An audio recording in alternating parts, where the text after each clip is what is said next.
Hi everybody, it's Sally from Sallystampers. Thank you for joining me today. Today I am bringing you my simple classic gift box.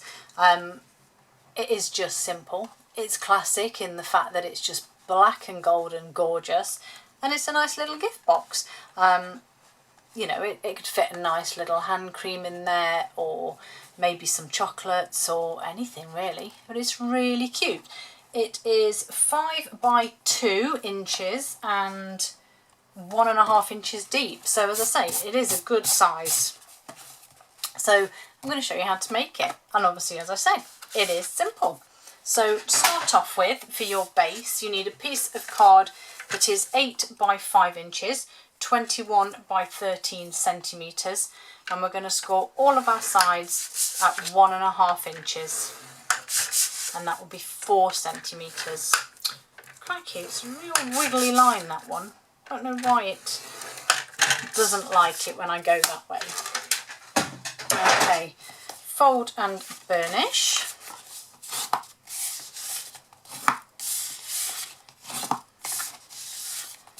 And as always, do the wedges.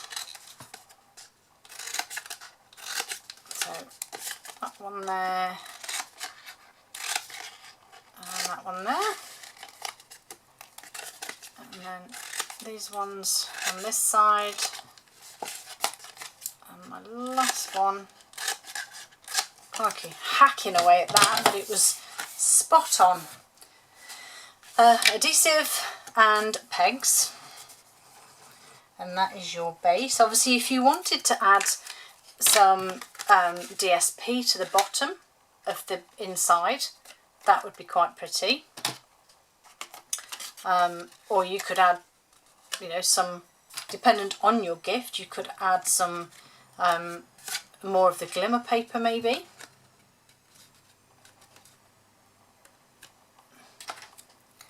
Or even just a little sentiment or anything really.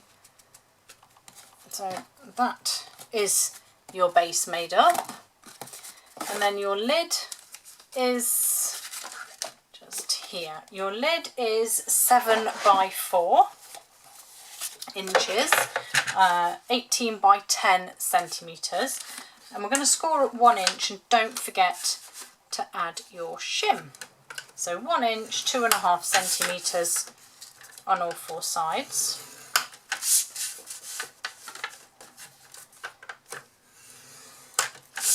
Last one.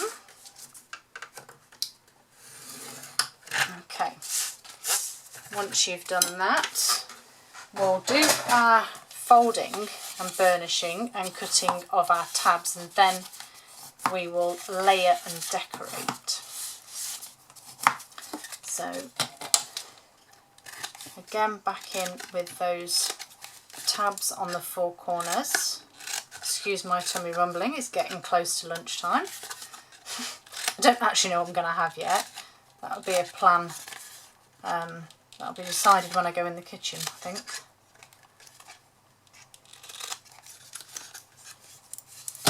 Right, so that's that part done. I then have a piece of the iridescent shimmer, glimmer even, that is 4 3/4 by 1 3/4, 12.5 by 4.5, and I'm going to use Seal Plus just because I don't know if you noticed it had a little bit of a kink to it, and I don't want it to not sit on here. So that's the piece that you would layer. So 4 3/4, 1 3/4, or 12.5 by 4.5. That could also be the size of the layer that you would put in the bottom there as well. And then you need your black piece for embossing, and that is 4.5 by 1.5 or 12 by 4 centimetres.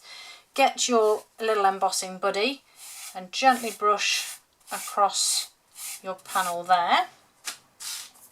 I'm going with silver this time. So I have Christmas lights and brightest glow. All is merry and bright. I quite like that. So I'm going to go for that one. And I also then in here, I'm gonna, choices. Do I go for the Christmas tree again, or do I go for snowflakes? Choices. I'm gonna go for snowflakes, I think. Let's just see how it works. So, Versamark here. So, start from the far end and stamp your stars. Oh, I know what I've done there. Gone too heavy and got the edge of the stamp, but never mind. Then you can still see where that was stamped, so then you can go in with your sentiment and then go back in then with your stars, and don't press quite so hard this time. There we go. So that's that part done. Bring my lovely little tool in. Silver embossing powder on the top there. And then I've got my brush here because I know I'll need it. Mind you, it actually looks almost like the moon. Right, let's see. I'll move that out of the way for now. Let's just see if I can brush that off.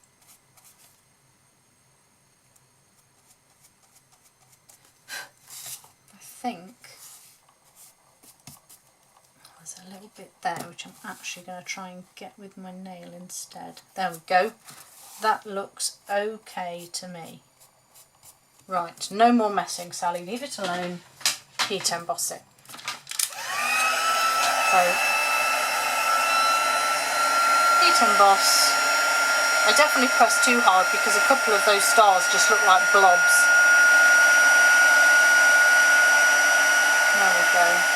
Obviously we don't have any sort of iridescent embossing powder, so that's why I went with silver.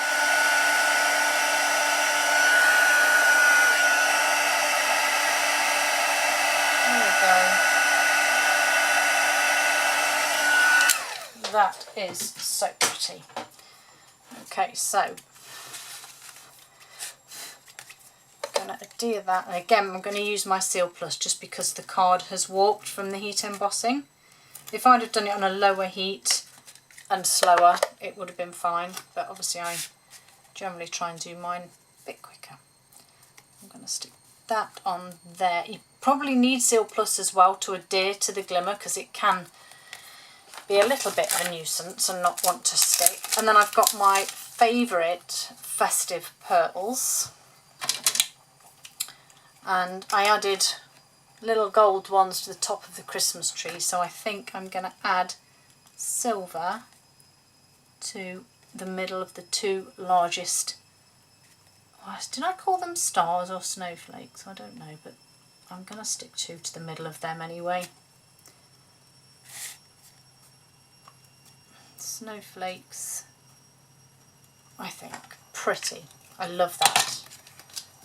Black and silver gold is just gorgeous, isn't it? Sorry, I'm putting these away just totally oblivious that you're just sitting waiting for me to finish.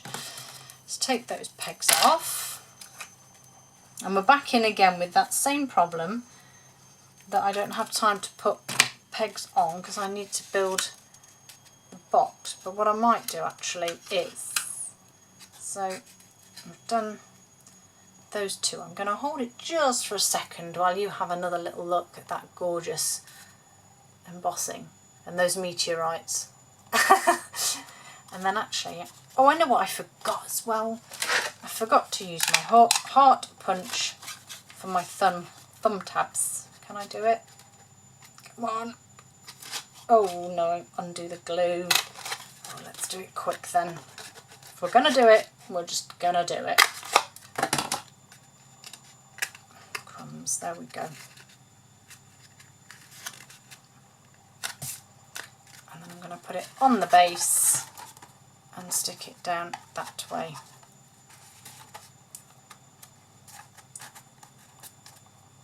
Tuck that one inside. Come on, play the game. Thank you very much.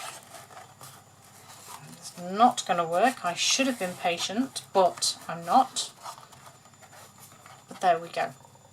Hold it for a second. There we go. That's my simple classic gift box. I hope you like them and all my faux pas, because I'm just so clumsy. Thank you for joining me, and I'll see you all again very soon.